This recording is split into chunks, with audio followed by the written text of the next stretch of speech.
How's everybody doing? My name is Anthony Brian Logan, and today we got to talk about Adam Skelly, the owner of Adamson Barbecue in Toronto, Canada, who was violently arrested for quote unquote violating virus protocols.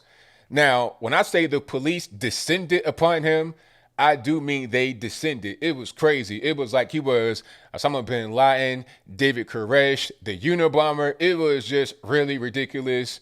It was nuts. Now, before I go any further, we got to watch the clip of the arrest and of a little bit of an interview featuring him so you kind of see what kind of guy he is. After we get done watching those clips, I'll come back. I'll talk about what was said and done there. Then I'll give you my 2 cents, my deep detail analysis, and then I'll wrap it on up with a nice bow on top. So without further ado, let's go ahead and roll it. They are going to descend on this little restaurant like an army, and we're going to be there to see what unfolds in the minutes and hours away. I'm just wondering, Adam, are you fearful of what's going to happen in the minutes and hours ahead if you start to fire up those grills? No, not at all. Why would I be fearful of what's going to happen? This business probably won't make it through the winter time anyway, so I got nothing to fear. We're going to take a stand. We're going to push this as far as it goes. We'll accept the fines. We'll accept the tickets and any court summons, and we'll see if any of this is going to hold up. Yeah, and I mean, we have to talk about the hypocrisy, as we've been saying all along since day one. 400 meters down the road, there is a Costco. It is jammed to the gills of Christmas shoppers. They have a food service facility there. How come they can open and a guy like you can't? Well, I'm not sure if their food service facility is open, but they are considered an essential business. People go there to buy their groceries and stock up at home, and they consider that essential. I, for one, consider my business to be essential, and we're going to see today how many other people do as well.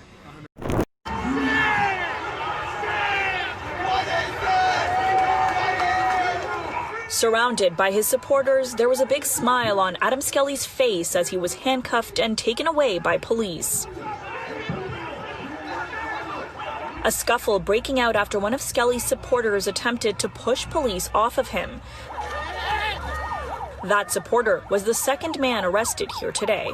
Here's the moment that led to Skelly's arrest. Go, Adam, go! Pushing past police, he broke into the restaurant and damaged the locks. Let's go, Adam! Let's go! Let's go! At this point, officers could take him in for trespassing. Shame on you!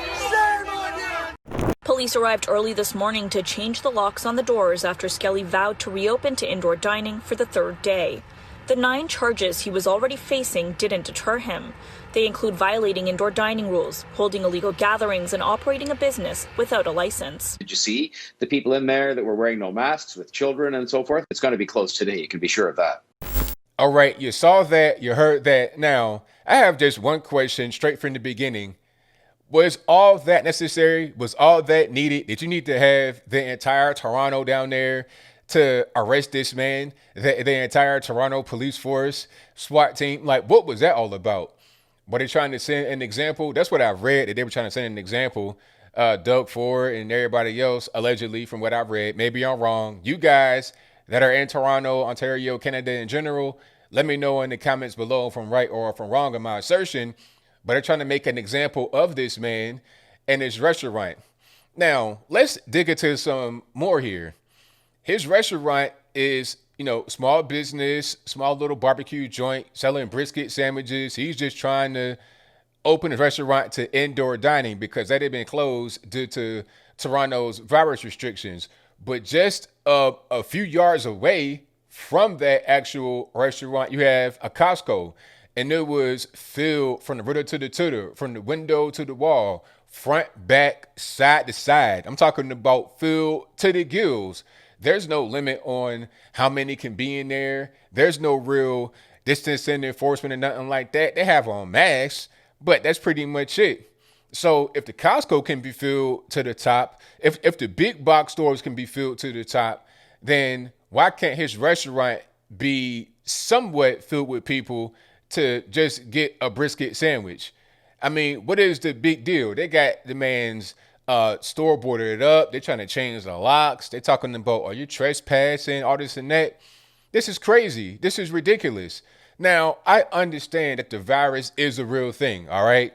I'm not a virus denier, whatever that means. I mean, we know it's a virus and people can catch it and they might die, but that's with any other virus. Okay, the flu is real. There's plenty of things, tuberculosis, they exist and they're real, but we can't just shut down the entire nation or shut down the whole world as a result. It's like what Trump was saying before. The cure can't be worse than the virus itself. Okay, you can't have trillions in debt, people killing themselves. I saw a story where a 90-year-old lady killed herself to prevent another shutdown. This is madness. Okay, what they say in March? 2 weeks, slow to spread, flatten the curve. And here we are, it's almost Christmas time. It'll be the 1 year anniversary of flatten the curve, slow to spread, or whatever, in a very short period of time, be it before you know it. People may still be wearing the mask inside their house, not leaving. And you know what?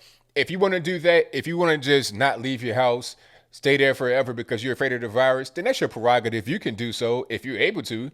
You know, if you can still pay your rent, do whatever you got to do, then that's fine. If you want to live that way, then that's your business. But at a certain point, people have to be outside doing things, okay? You can't just live your life totally just in your home. Okay, if you are able to do it, others cannot. All right, people still got to be able to grow food. They got to be able to provide power, water, the roads, and all kind of stuff. I mean, you got animal control. You got things that require people to be outside. All right, everybody just can't be inside their home. Okay, unless you got some kind of farm inside your house, you still got to be able to go out there and eat food. And, you know, that's a requirement. If you don't eat food after a while, you're going to pass away. You're a human being still. So why is a Costco, Walmart, you know, these big box stores, why are they considered to be essential? Because they got food, but a restaurant, you can't indoor dine there? This is crazy. Some are going to say, well, hey, you might be able to have outdoor or, you know, pick up and stuff like that. But a lot of restaurants are built upon the indoor dining model. You can't just live with this, you know, outdoor only or pickup only. You got to be able to have the indoor stuff. You know, you're killing entire industries. You can't have a so-called recovery from the virus include 30%, 40% of your businesses going bankrupt. How can the country survive that way? How can the town or city or state survive that way? It can't. See, where I am, it's no big virus outbreak or nothing like that. It's not even really some type of big thing here, but we're pretty much back open. Okay. Stores are packed. You go into Walmart, it's packed. Costco, packed all the time, but it ain't no real big outbreak. People take necessary precautions to prevent the spread of the virus and also just to have general basic hygiene. Hand sanitizer, you wash your hands, wash your face. You know, you're not eating outside with dirty hands and just shoving it into your gullet with your fingers. You know, you have a little bit of class and a little bit of hygiene to yourself, and you can mitigate the virus. This is what they say. They say, wash your hands, hand sanitizer, face mask, socially distance. All right, so if I'm doing all of that type of stuff, why can't I have my business open to indoor dining? Why can't I do that? Huh? Where I live, indoor dining is going on, and it ain't no big outbreak of the virus. All right? We can't live our lives in fear. It'll be a year coming up once we get to the anniversary of slow to spread, flatten the curve. How long will this continue?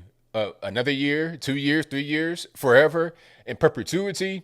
We cannot do it. Shout out to Adam Skelly for sending up to the police out there. I've not seen a thing like that out here where I live, and don't get it twisted. This is not some kind of anti-police thing. I think this is more about being anti, you know, governors, mayors, and whatnot who are forcing people to enforce this kind of law. I don't think the police really want to enforce virus regulations. I don't think that's really what they want to do. I think they want to be out there catching murderers and, you know, the general scum of society that are causing problems. I don't think they really want to violate you for serving a ham sandwich. That's not really what they're after. You understand? So shout out to the police. I've seen plenty of police stateside that say, you know what, we're not going to enforce the virus regulations. Okay. If you want to wear a mask, you're recommended to do so. Go ahead, do it. That's fine, but we're not going to enforce it. I appreciate that much more. The violent arrest was way too much. And I thought Canada was, you know, home of the liberals and everything was all good.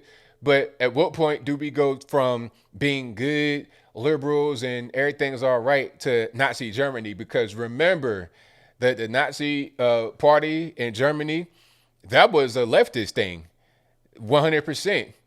Papers, please, all the government intervention. Once you get to the far right, you're going more towards an anarchist type of thing, where it's no government.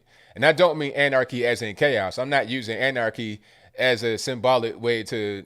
I'm not using it as a synonym for chaos. I'm talking about just no government or very little government. Once you go to the far left, you have very big government. Government's all in your life and trying to investigate, trying to get you to tell on each other. That's what the left does. And I'm seeing a lot of that creep up in Canada, of course, where there's no real conservatives that exist. And also here in the States, left coast, California, I'm seeing that happen over there. And I'm seeing that kind of virus spread from the left and going, to other parts of the country and the world. Hopefully that course reverses itself and we don't go down that road, because freedom is what the country was built on. And we got to be able to maintain that and maintain a republic unless we have no republic anymore.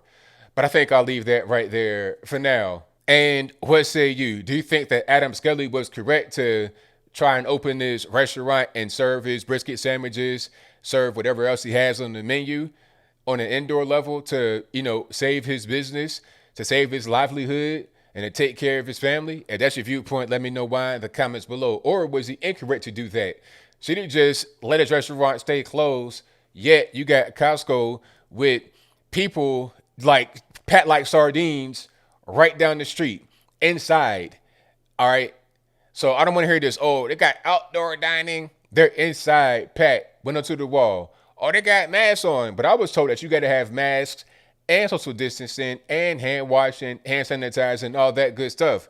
That's what I was told. And also capacity limits. So you can't have your Costco filled up like, a water balloon. I'm talking about no room for anything else to get in. Maybe that's just me, but whatever your thoughts are, please let me know in the comments below. And that's all I got to say for this video. If you like what you heard, please comment, rate, share, and subscribe. Peace.